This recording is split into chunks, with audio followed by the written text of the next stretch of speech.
Joginder sir.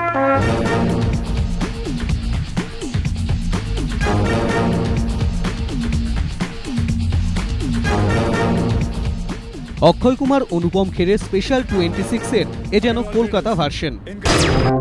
এখানে তফাৎ একটাই, স্পেশাল 26 সিনেমায় সিবিআই অফিসার সেজে প্রতারণার ঘটনা, আর কলকাতা ভার্সনে সিআইডি অফিসার সেজে প্রতারণার অভিযোগ।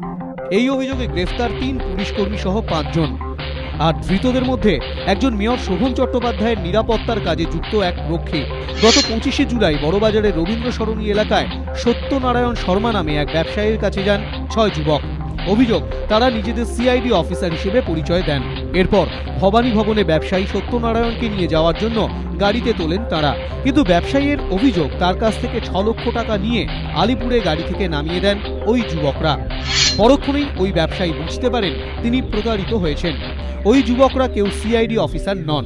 এরপর বড়বাজার থানায় অভিযোগ করেন তিনি। পুলিশের দাবি, প্রমাণ লোপাটের জন্য ঘটনাস্থলের একটি সিসিটিভি ক্যামেরা খুলে নিয়ে পালিয়েছিল অভিযুক্তরা। কিন্তু ওই বিল্ডিংয়েরই অন্য একটি সিসিটিভি ফুটেজ দেখে সন্ধান মেলে অভিযুক্তদের। এক প্রত্যক্ষদর্শীর খোঁজও পাওয়া যায়।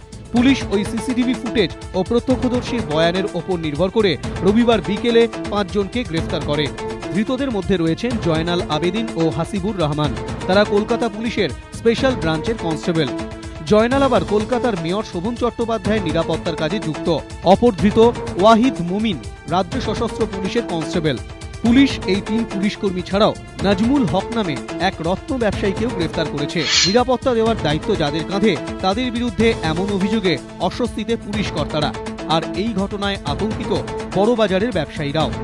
पुलिस पे हम लोग भगवान की जैसे भरोसा करते हैं कि पुलिस बहुत अच्छा सबकी रक्षा करती है।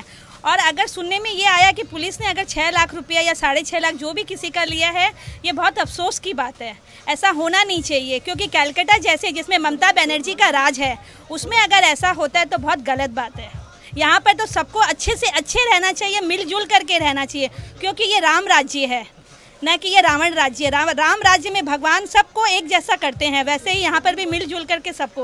पुलिस ने अगर ऐसा किया तो आगे के लिए बहुत खतरा है, इसलिए सबको संभल करके एकता करके सबको आगे बढ़ना चाहिए।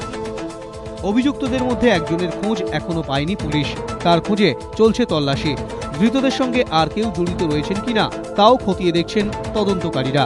প্রকাশ সিংহ ও ময়ূর ঠাকুর চক্রবর্তী, এবিপি আনন্দ, কলকাতা।